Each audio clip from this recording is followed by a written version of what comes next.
व्यापक मुहिम तो भाई बहुत स्वागत योग्य है, क्योंकि अब तो भाई बड़े चैनल के लोग बड़े लोग से बात किए कोठरी में और पूरे क्षेत्र का नज़रिया तैयार कर लिए। घुरहू की मड़ई में क्या आइडिया है इसका किसी को पता नहीं। आपकी मुहिम बहुत ज़मीनी है और इससे आपको मैं सही आंकलन आप करेंगे। मैं समझता हूँ, मेरा अनुरोध है कि आप हमारे गांव में पिंडा विधानसभा की झोपड़ी में किसी गरीब आदमी के घर अगल बगल जाके पूछें तो आपको फ़र्क मालूम पड़ेगा जरा क्या आज की तारीख। MBBS की डिग्री लेने के बाद BMS की डिग्री लेने के बाद जिसके बाद पैसा रुपया अस्पताल खोलने की नहीं है, ऐसे MBBS लड़के भी बेकार है। इसलिए कि उनके पास कुछ जुटाएंगे तब तो अस्पताल खोल पाएंगे और सरकारी नौकरी मिल नहीं रहा ये है, और संविदा पर रखेंगे, यही सब दशा है। इसलिए बेरोजगारी तो चरम सीमा पर है। मैं हूं वाराणसी से शैलेंद्र सिंह और आप देख रहे हैं आईपा यानी all India progressive politics association. इसके अंतर्गत बातें होती है प्रगतिशील राजनीति और चर्चाएं करते हैं कुछ खास महत्वपूर्ण बिंदुओं पर। चूँकि 2022 का आगाज़ हो चुका है और जानते हैं कि इसमें क्या हाल है, तो इसी कड़ी में आज मुलाकात कराते हैं वरिष्ठ कांग्रेसी नेता हैं लालजी पांडे जी, और जिनसे जानते हैं कि क्या हाल है इसमें। पिंडरा विधानसभा क्षेत्र है जहाँ पे इसमें मौजूद हैं और वरिष्ठ कांग्रेसी हैं। और इससे पूर्व में आपसे बताते चले कि इस क्षेत्र से 9 बार लगातार विधायक थे। उदल जी यहाँ पर 9 बार विधायक थे। उसके बाद अगर किसी ने शिकस्त दी तो अजय राय जी ने उनको शिकस्त दी थी, जो कि यहाँ पर लगातार 5 बार विधायक थे। 2017 की अगर बातें की जाए तो 2017 में BJP के भगवा में हो चुके लहर में अवधेश राय इनको शिकस्त देते हैं। इसके बाद 2022 में फिर अगर बातें की जाए तो अजय राय इस बार चुनावी मैदान में है। चुनावी संग्राम जो है इस बार बहुत कांटे की लड़ाई मानी जा रही है। तो आज उसी कड़ी में हमारे साथ मौजूद हैं कांग्रेस पार्टी से वरिष्ठ नेता और जानते हैं कि क्या हाल है इसमें। सर स्वागत है आपका। अगर बातें की जाएँ तो किस नज़रिए से देखते हैं इस बार 2022 के चुनाव को? 22 के चुनाव को महंगाई और बेरोजगारी, भ्रष्टाचार और धर्म जात के व्यवस्था को जनता तोड़ने का उत्तर प्रदेश में मैं समझता हूँ मन बना लिया है। इसको कई बार देखा, लोगों ने प्रयोग किया। 17 में प्रयोग हुआ, 14 में प्रयोग हुआ और झूठा आश्वासन भी भारतीय जनता पार्टी वाला दिया गया कि 2 करोड़ रोजगार मिलेगा, 15 लाख रुपये मिलेगा। मिला कुछ नहीं, केवल वही जात, हिंदू मुसलमान पाकिस्तान और यही सब में हम लोग रह गए। हमारे नौजवान इंजीनियरिंग करके MBBS की डिग्री लेने के बाद BMS की डिग्री लेने के बाद जिसके बाद पैसा रुपया अस्पताल खोलने की नहीं है, ऐसे MBBS लड़के भी बेकार है। इसलिए कि उनके पास कुछ जुटाएंगे तब तो अस्पताल खोल पाएंगे और सरकारी नौकरी मिल नहीं रहा ये है, और संविदा पर रखेंगे, यही सब दशा है। इसलिए बेरोजगारी तो चरम सीमा पर है। इनकी एक योजना थी उज्ज्वला योजना, गरीबों के इन्होंने सिलेंडर दिया। मैं उज्ज्वला योजना बड़ा प्रचार हुआ, हरिजन मुसहर और जो लाल कार्ड धारक थे सबको इन्होंने दिया। आज दशा यह है कि सारे सिलेंडर या तो गांव में जिन लोगों के पास पैसा उन्होंने सिलेंडर खरीद लिया और बेचारे घर में रख के क्या करेंगे जब कोई आमदनी के साधन नहीं है, तो अब फिर लकड़ी पर वो लगा गए। यही प्रगति है। बनारस के विकास मॉडल को किस नज़रिए से देखते हैं? हम सवाल इसलिए आपसे कर रहे हैं और वरिष्ठ कांग्रेसी भी यहाँ पे हैं और आपने बहुत से उतार चढ़ाव देखे चुनावी संग्राम को आपने बहुत से देखे होंगे यहाँ पे। तो यहाँ पे एक सवाल का जवाब आपसे लेना चाहेंगे। रिंग रोड और बाबतपुर से लेके शहर तक 4 लेन, उसके साथ साथ बातें की जाए ट्रेड फैसिलिटी सेंटर की बातें की जाए, बुनकरों के हित के लिए बातें की जाए, काशी विश्वनाथ कॉरिडोर जो है ये कितना प्रभाव डालेगा अन्य पार्टियों पर, कितना लाभकारी होगा BJP के लिए? देखिए, मेरे अपने ख्याल से रिंग रोड तो बना भाई स्वागत योग्य है। चलिए, जाने आने का साधन बढ़िया होगा। बाबा विश्वनाथ का मूलभूत ढांचा तो बहुत कुछ मंदिर थे बड़े हमारे पौराणिक, सब खराब होके अब एक प्रकार से टूरिस्ट स्थान बना दिया इधर बाबा विश्वनाथ को। हम चौड़ीकरण का विरोध नहीं करते हैं, ठीक है, लेकिन जिस प्रकार से उसको शो किया गया, ये बाबा का दरबार है, इसमें उसको कोई बनवा दिया तो उसके लिए आप ढिढोरा पीट रहे हैं। क्या इसी से नौजवान खाएगा? बाबा विश्वनाथ के दर्शन करने से रोज़ आदमी करेगा तो नौजवान का खाना मिलेगा? बाबतपुर से आदमी जाएगा, 100 रुपया लगेगा आने जाने बाबा विश्वनाथ का। रही बात जिस कद के हमारे प्रधानमंत्री जी थे, हम लोगों को उम्मीद थी कि कोई बड़ा कल कारखाना यह बनारस के अगल बगल कहीं खोलेंगे जिससे 2-4 हज़ार आदमी को रोजगार मिलेगा और प्रगति। ऐसा नहीं, केवल सड़क पर और हम मंदिर पर रह गए। हम एक उदाहरण बता दें, बहुत पहले कांग्रेस के एक स्वर्गीय श्यामलाल यादव जी थे, हमारे यहाँ से MP थे, हमारा पार्लियामेंट मिनिस्टर रहे, राज्यसभा के उपसभापति रहे। बाबतपुर में LPG गैस प्लांट उन्होंने खोला जिसमें आज कई हज़ार आदमी कई हजार आदमी नहीं तो सिलेंडर उतार करके चढ़ा करके और हजारों रुपया 500 रुपया डेली कमाते हैं, इसको काम करते हैं। काम इसको नहीं है कि आपने मंदिर बनवा दिया और मंदिर का सौंदर्यीकरण कर दिया, उससे हमारे रोजी रोटी पे क्या असर पड़ता है। जितना बाबा विश्वनाथ का दर्शन करने तब आते थे, उससे ज़्यादा अब नहीं आने, जो आने वाले हैं वही आएंगे, उससे कुछ होने वाला नहीं है। लेकिन अब उसका टिकट लगा दें बाबा विश्वनाथ के यहाँ, एक काम बाकी है भाई, सुंदरीकरण किया, पैसा खर्च किया, तो व्यापारिक इनका मामला है। अच्छा, 32 सालों से जो कांग्रेस यहाँ से राजनीति से, उत्तर प्रदेश की राजनीति से दखलंदाजी अगर की जाए तो बाहर है जिसे, तो अगर बातें की जाए तो इस 32 साल में उत्तर प्रदेश की दशा दिशा क्या देखते हैं आप? इंडस्ट्री के क्षेत्र में अगर बातें की जाएँ, रोजगार के क्षेत्र में बातें की जाए, तो कौन से ऐसे कुछ आपको नज़र आते हैं कि कितनी इंडस्ट्री लगे यहाँ पे? देखिए, कांग्रेस के ज़माने से, जब से कांग्रेस यहाँ से गई, उसके बाद जात, बसपा, दलित का आह्वान चल गया, उधर उठ चला गया।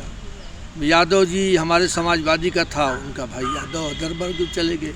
कांग्रेस का मूलभूत होता, कांग्रेस किसी जात पार्टी पर, कांग्रेस में आप पता लगाइए, देखिए कि हर जात के लोग थे और सब लोग बड़े बड़े लीडर रहे इसमें। लेकिन जातियों का खेल कांग्रेस आज भी नहीं कर रही है। इतने दुर्दशा के बाद भी प्रियंका गांधी लड़की हूँ लड़ सकती हूँ का जो नारा उन्होंने दिया, उसमें कोई जात विशेष की बात नहीं है। अब दुर्भाग्य इस बात का है कि जातियों के आधार पर टिकट मिलना, जातियों का आधार पर सारी व्यवस्था करना, इस प्रदेश का अभी फिलहाल तो हमको फ़ायदा नहीं दिखाई पड़ रहा।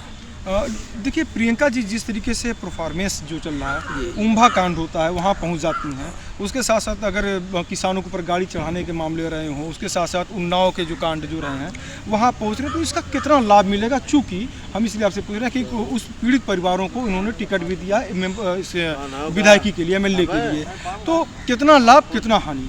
देखिए, कांग्रेस हर काम लाभ के लिए नहीं करती। कांग्रेस एक राष्ट्रीय दल और स्वतंत्रता आंदोलन से पैदा हुई पार्टी है। कांग्रेस ने कभी जातिवाद का काम नहीं किया। माननीय हमारी प्रियंका गांधी जहाँ भी उत्पीड़न हुआ, पहले नंबर पर पहुंची, आंदोलन में रही और लोगों के साथ रही, आज भी साथ हैं। अब जनता इसको जातियों में, धर्म के मामले में हम कमज़ोर पड़ जाते हैं। जहाँ जात की बात आती है, हमारे सारे काम नगण्य हो जाया करते हैं। ये जो आंदोलन हो गया जातियों वाला, खतरा हमको यहाँ से हो गया। देखिए, इस समय की जो राजनीति, मौजूदा राजनीति है, जो राजनीति में कई लोग कहते हैं कि साम दाम दंड भेद जो है वो अपनाए जाते हैं, तो क्या कांग्रेस को भी साम दाम दंड भेद अपनाना चाहिए, या अपनाए तो कामयाब नहीं हुए? देखिए, आप कांग्रेस ने कभी साम दाम दंड भेद नहीं अपनाया, और न मेरा ख्याल है कि अपनाने की व्यवस्था है कांग्रेस में। और कांग्रेस के दिन अच्छे आएंगे। 24 में हम लोकसभा में जरूर सरकार बनाएंगे, ऐसे मुझे उम्मीद है। जनता लड़ेगी चुनाव, मोदी के खिलाफ जनता चुनाव लड़ेगी, कांग्रेस तो रहेगी, बड़ी पार्टी यही है। आपने देखा कि लोकसभा में मोदी जी का भाषण, लोकसभा में जिस प्रश्नों का जवाब देना चाहिए हमारे प्रधानमंत्री, उस जवाब को न दे करके चुनावी 5 राज्यों का भाषण, कांग्रेस 100 साल में नहीं आएगी, ये होगा, ये ओछी बात थी, ये नहीं थी। देखिए, यहाँ पे एक सवाल और लेना आपसे ज़रूरी है, सवाल का जवाब लेना। ये अंतिम चरण में चुनाव होगा, 7वें चरण में चुनाव है। स्वाभाविक सी बात है कि पूरे यहाँ पे मंत्री जो हैं आके यहाँ पे पूरा प्रयास करेंगे अपने कैंडिडेट्स को जिताने के लिए। ऐसे में जो यहाँ स्थानीय कैंडिडेट हैं, जैसे अजय राय जी की बात कर लें या अदर्स जो भी पार्टीज़ की बात कर लें अगर, तो वो जो चुनाव लड़ेंगे लोग, वो प्रधानमंत्री से सीधा चुनाव लड़ेंगे या अपने निकटतम प्रतिद्वंदी से चुनाव लड़ेंगे? नहीं, मेरा ख्याल है कि यहाँ तक पिंडरा विधानसभा की बात है, यह तो हमारे फोकस, ये विधानसभा पिछली बार भी जब डॉक्टर अवधेश जीते, साम दाम दंड भेद का पूरा प्रयोग किया गया। माननीय अजय राय जी को हराने के लिए हर समय हर प्रकार के षड्यंत्र रचे गए, पैसा पानी की तरह बांटा गया, इसमें कोई गौर नहीं। बातें की जाए पिंडरा की, पिंडरा कितनी आसान और कितनी कठिन सीट, इसलिए कि यहाँ पे अगर जो देखा गया 2 बार का इतिहास जो हमें याद आता है, जो है उदल जी यहाँ पे थे, 9 बार लगातार विधायक थे। उसके बाद अजय राय जी आते हैं यहाँ पे, बीजेपी से पहले इनकी राजनीति शुरू होती है, यहाँ पे MLA होते हैं, फिर कांग्रेस में आगे लगातार 5 बार ये भी विधायक रहे। अब अवधेश राय जी 2017 में जीतते हैं, 2022 से पुनः टिकट मिलती है। तो पिंडरा का जो इतिहास रहा है, जिसको लगातार जो जिताने का जो शीर्ष जो चला है, जो चलन जो चला है, तो क्या ये कुछ टूटेगा या फिर नहीं? देखिए, ऐसा है कि पिंडरा विधानसभा ने उदल को भी 9 बार लगातार नहीं जिताया। मैं साथ रहा हमेशा, हर 3 बार जीतते थे, चौथी बार हारते थे। ये पिंडरा का रिकॉर्ड है, और यही मैं समझता हूँ अजय राय जी के साथ हुआ। तो यहाँ की जनता कभी कभी ऊब जाती है तो टेस्ट करती है कि भाई अगले को देखा जाए। जनता ने अवधेश राय को देखा। अब जनता तो आपके काम की तुलना पर वोट देगी। अजय राय की उपस्थिति 5 साल चुनाव हारने पर भी वही प्रकार से रही जिस प्रकार से वो अजय मिले। वो मिलनसार थे, मिलने के लिए उनके आज भी कोई फ़ोन करता है तो उठा लेंगे, चाहे कोई हो। अब उसको जब आप सर्वाइव नहीं करोगे तो मोदी और योगी और डॉक्टर अवधेश सिंह वोट पैदा करके जाकर नहीं दे देंगे। समाजवादी पार्टी की क्या दशा रही है यहाँ पे पिंडरा की अगर बातें की जाए? इससे पहले पूर्व में कोलसला विधानसभा को करता था, अब ये पिंडरा हो गया है। समाजवादी पार्टी यहाँ कभी मजबूत नहीं रही, क्योंकि कॉमरेड उदल जी भी समाजवादी वोट पर प्रभाव अपना रखते थे और बराबर वोट पाते थे। और वही हाल अजय राय जी की भी है। अजय राय जी के साथ भी समाजवादी पार्टी का, चाहे यादव हो मुसलमान हो, ये भाजपा में थे तब भी इनको यादव और मुसलमान ने वोट दिया। आज तो कांग्रेस में है। तो मैं समझता हूँ कि समाजवादी का अपरोक्ष हमको समर्थन मिलना चाहिए। मेरी मांग भी है कि ऐसा समाजवादी को करना चाहिए। अगर बीजेपी को हराना है तो हमको समर्थन देना चाहिए। जैसे हमारे कांग्रेस ने न तो अखिलेश के खिलाफ कैंडिडेट खड़ा किया है और न तो शिवपाल के खिलाफ कैंडिडेट किया। इस प्रकार का उदाहरण राजनीति में होना चाहिए कि अच्छे लोग जाएँ विधानसभा, ये आवश्यक है। आईपा की मुहिम है जी। हम लोग जन जन तक पहुँचते हैं, वरिष्ठ नेताओं के पास पहुँचते हैं, पदाधिकारियों के पास पहुँचते हैं, समाज सेविकों के पास पहुँचते हैं, वरिष्ठ पत्रकारों के पास पहुँचते हैं, राजनेताओं के पास पहुँचते हैं। तो आईपा की इस मुहिम को आप क्या कहेंगे? आईपा की मुहिम तो भाई बहुत स्वागत योग्य है, क्योंकि अब तो भाई बड़े चैनल के लोग बड़े लोग से बात किए कोठरी में और पूरे क्षेत्र का नज़रिया तैयार कर ली। घुरहू के मड़ई में क्या आइडिया है इसका किसी को पता नहीं। आपकी मुहिम बहुत ज़मीनी है और इससे आपको मैं सही आंकलन आप करेंगे। मैं समझता हूँ, मेरा अनुरोध है कि आप हमारे गांव में पिंडा विधानसभा की झोपड़ी में किसी गरीब आदमी के घर अगल बगल जाके पूछें तो आपको फ़र्क मालूम पड़ेगा जरा क्या आज की तारीख।